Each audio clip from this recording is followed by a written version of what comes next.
Hello student, मैं आपका educator Rahul sir RK coaching classes में आपका हार्दिक स्वागत अभिनंदन वंदन करता हूं। मैं लेकर आया हूं क्लास 10th का बहुत ही इंपॉर्टेंट क्वेश्चन जो जीव विज्ञान से परागण परागण क्या होता है और परागण कितने प्रकार के होते हैं। इसमें हम लोग जानेंगे कि स्वपरागण क्या होता है। स्वपरागण में जानेंगे हम लोग जब किसी पौधे के पुष्प कि परागकण उसी पुष्प या उसी जात के अन्य पुष्प के वर्तिकाग्र पर पहुंचते हैं तो इस प्रक्रिया को ही स्वपरागण कहा जाता है।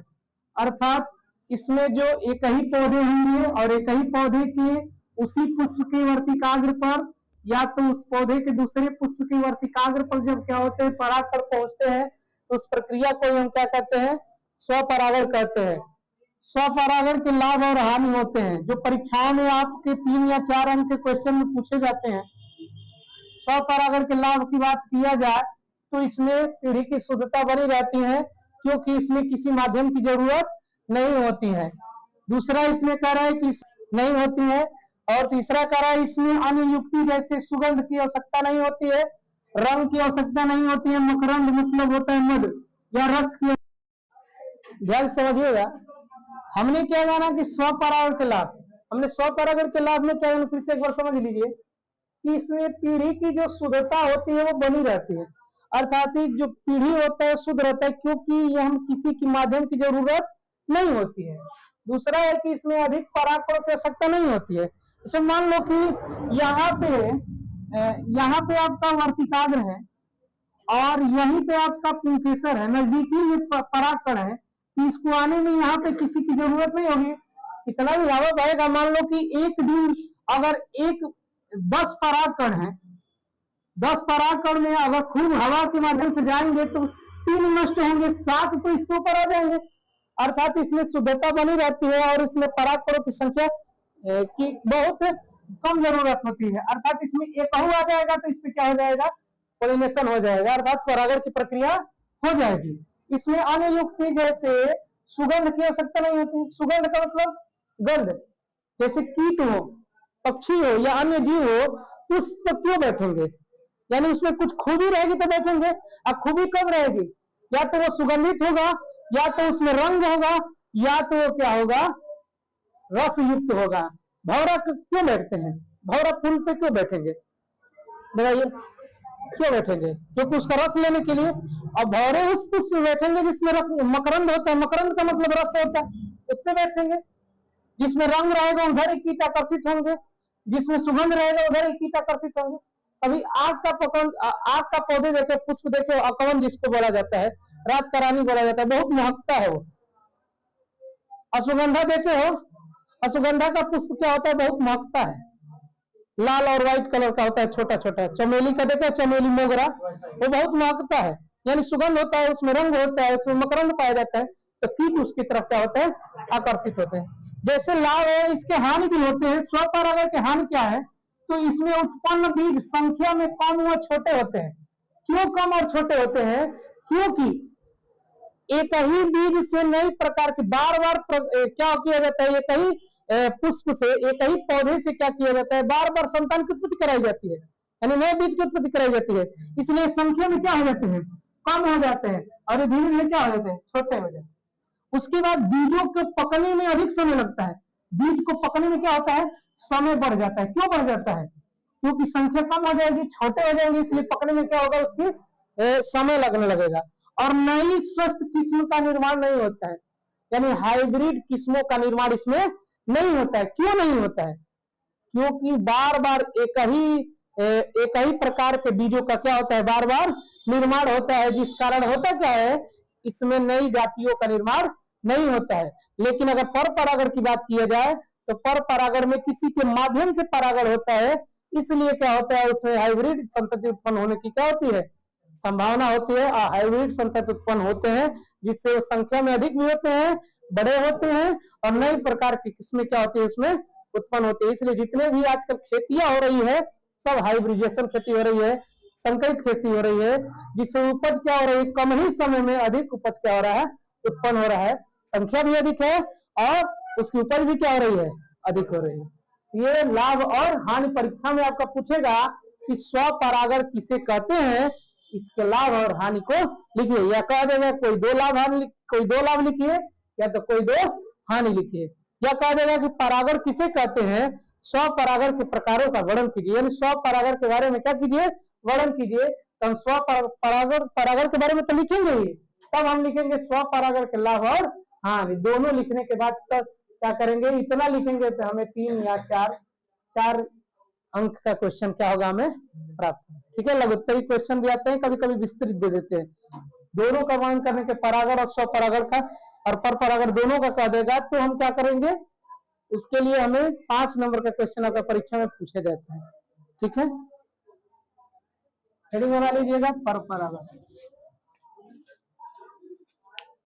अभी हमने जाना कि स्वपरागण क्या होता है, स्वपरागण के लाभ और हानि क्या होते हैं। अब हम लोग जानेंगे कि पर परागण क्या होता है, जिसको हम क्रॉस पॉलिनेशन के नाम से क्या करते हैं, जाना जाता है। हमने उसमें क्या देखा था स्वपरागण में कि एक ही पौधा के उसी पुष्प, एक ही पौधे के जो पुष्प होंगे उसी के वर्तिकाग्र पर या उस पौधे के दूसरे पुष्प के वर्तिकाग्र पर परागकणों का स्थानांतरण ही क्या कहलाता है, स्वपरागण कहलाता है। लेकिन इसमें हम लोग क्या देखेंगे, हमने क्या लिखा है कि जब किसी पौधे के पुष्प के परागकण उसी पौधे के अन्य पुष्प या उसी जात के किसी अन्य पौधे के पुष्प के वर्तिकाग्र पर पहुंचते हैं, तो उस प्रक्रिया को हम क्या कहते हैं, पर परागण कहते हैं। जैसे समझ लीजिएगा, अगर हम बात करूं एक लिंगी पादप जैसे पपीता या मक्का की, अगर किसी खेत में मक्का अगर लगाया गया है तो केवल एक तो लगाया नहीं जाएगा, उसकी संख्या अधिक होगी। अगर मान लो कि मक्का का पौधा यहाँ पे कई है, अब इस मक्के पहला, दूसरा, तीसरा, चौथा, मान लो कि यहाँ पे 4 मक्के हैं। अब 4 मक्के के पौधे हैं, तो इसमें पहले वाले मक्के का जो परागकण है या तो दूसरे पर या तो तीसरे पर या चौथे के, यानी इसके पुष्प के परागकण दूसरे वाले पुष्प के परागकण या तो तीसरे वाले पुष्प के वर्तिकाग्र या तो चौथे वाले पुष्प के वर्तिकाग्र पर जब पहुंचते हैं, तो उसी प्रक्रिया को हम क्या कहते हैं, पर परागण कहते हैं। और पर परागण के लिए किसी माध्यम की जरूरत होती है, यानी पर परागण की विधियां होती है जिसके माध्यम से, अब मान लो कि यहाँ से परागकण इसके वर्तिकाग्र पर कैसे जाएगा कैसे, उसे किसी माध्यम की जरूरत होगी। तो माध्यम क्या क्या हो सकते हैं, कीट हो सकते हैं, कीट हो जाएंगे, वायु हो जाएगा, जल हो जाएगा, जंतु हो जाएगा, चमगादड़ हो जाएगी। इन सबके द्वारा क्या होता है, पर परागण की क्रिया क्या होती है, संपन्न होती है, पर परागण क्रिया होती है। अब कैसे होगी, कीट बैठेगा इस पुष्प पे, तो जैसे परागकण जो होते हैं, परागकण, ये परागकण क्या होते हैं, बहुत हल्के होते हैं, और बहुत हल्के होने के कारण और उसमें स्पोरोपोलेनिन नामक पदार्थ जो पाया जाता है, जिसके कारण वो क्या होते हैं, उसको आवरण बनाया जाता है, चिपचिपा बनाता है, जिसके कारण वो पंखों में क्या हो जाते हैं, चिपक जाते हैं। और जब चिपक जाएंगे तो वो उड़ के जाएगा फिर दूसरे पौधे पे, भाई मकरंद उसको जरूरत है, रस चाहिए उसको, तो वह दूसरे पर जब जाएगा तो यहाँ से जो परागकण इसके माध्यम से उठकर गया, इसके वर्तिकाग्र पर क्या हो जाएगा, चला जाएगा। और जैसे ही वर्तिकाग्र पर जाएगा, ये वर्तिकाग्र से होते हुए अंडाशय के माध्यम, बीजांड के माध्यम से अंडाशय में पहुंचेगा, जहां पे फर्टिलाइजेशन की क्रिया क्या होगी, चालू होगी, और वहां से नए युग्मन का क्या होगा, निर्माण होगा। अब मान लो कि यहाँ पे अगर यहाँ पे 10 परागकण हैं, अब कीट के शरीर में क्या हो गए, 10 परागकण चिपक गए, तो उड़ेगा भाई, कीट उड़ेगा, और कीट उड़ेगा तो परागकण इतने हल्के हैं कि जैसे ही पंख चलाएगा, इसमें से 7 या 8 को क्या हो जाएगा, गिर जाएगा, बचेगा कितना, 3 गो बचेगा। अब बताओ हमने क्या जाना उसमें कि इसमें जो बीज बहुत कम बनेंगे, स्वपरागण में जाना कि बीज कम बनेंगे और क्या होंगे, छोटे होंगे।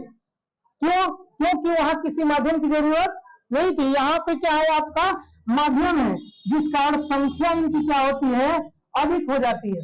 यानी नई प्रकार के किस्में क्या हो जाते हैं, उत्पन्न होने लगते हैं। अब मान लो कि हवा बहा गया, तो हवा के माध्यम से परागकण तो क्या होंगे, अगर उसपे किसी पुष्प पे 10 परागकण है, आधे से अधिक परागकण क्या हो जाएंगे, हवा से क्या हो जाएंगे, गिर जाएंगे। क्यों गिर जाएंगे, क्योंकि क्या होते हैं, बहुत हल्के होते हैं, जिस कारण क्या होता है, हवा, जल, जंतु या चमगादड़ के माध्यम से क्या होते हैं, एक पौधे से दूसरे पौधे के वर्तिकाग्र पर पहुंचने में क्या होते हैं, सक्षम होते हैं, जिसको हम क्या कहते हैं, परागण या पर परागण के नाम से क्या किया जाता है, जाना जाता है। इसकी दो विधि, इसकी निम्न विधियां होती है, कीट द्वारा, वायु द्वारा, जल द्वारा, जंतु द्वारा, चमगादड़ द्वारा, और इसके लाभ और हानि दोनों होते हैं।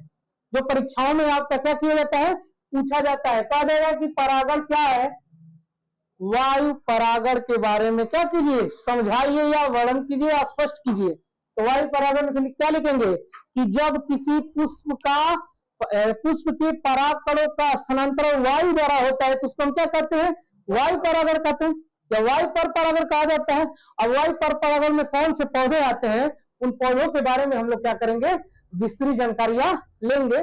आगे हम लोग देखेंगे जब अगले दिन, तो हम इसके बारे में जानेंगे कि कीट द्वारा कौन सा परागण होता है, किस पौधे में कीट परागण होता है, किसमें वायु परागण होता है, किसमें जल परागण होता है, किसमें जंतु परागण होता है, किसमें चमगादड़ द्वारा होता है। इन सबके बारे में हम लोग क्या करेंगे, विस्तृत जानकारियां लेंगे। जंतु द्वारा जैसे मान लो पाइला, घोघा का नाम सुने हो, घोघा दोहाना जिसको बोला जाता है, वो घोघा क्या है, रात्रिचर प्राणी है, अर्थात वो रात में चलता है। चमगादड़ रात्रिचर प्राणी है, यानी या किस पौधे में ये क्या होते हैं, परागण करते हैं। तो कदम में देखे, कदम का फल देखे हो कैसा होता है, गोल गोल तो होता है, तो होता कैसा है, पकता है तो पीला हो जाता है, क्या बोलते हैं, कोरोना ही समझ लो। उसमें सुगंध देखना, वो बहुत उसके पुष्प महकते हैं और रंगीन होते हैं, जिसका कीट उस पर क्या होता है, आकर्षित होते हैं। तो चमगादड़ क्या करती है, रात निशाचर प्राणी है, अर्थात रात में क्या करेगी, उड़ने वाली है, भ्रमण करेगी रात में, और रात में भ्रमण करेगी तो भाई वो क्या करेगी, फूलों का परागकणों का क्या होता है, स्थानांतरण होता है। गेगा जो होते हैं रात में क्या करते हैं, चलते हैं, और उस कदम पे क्या करते हैं, परागण की प्रक्रिया को संपन्न करते हैं, यानी पर परागण की प्रक्रिया संपन्न करते हैं। वैसे ही जल के माध्यम से भी होता है, जंतु के माध्यम से भी होता है। इनके बारे में हम लोग अगले दिन क्या करेंगे, विस्तृत इसकी जानकारी लेंगे। ठीक है, आज के लिए इतना, इसको नोट कर लीजिएगा।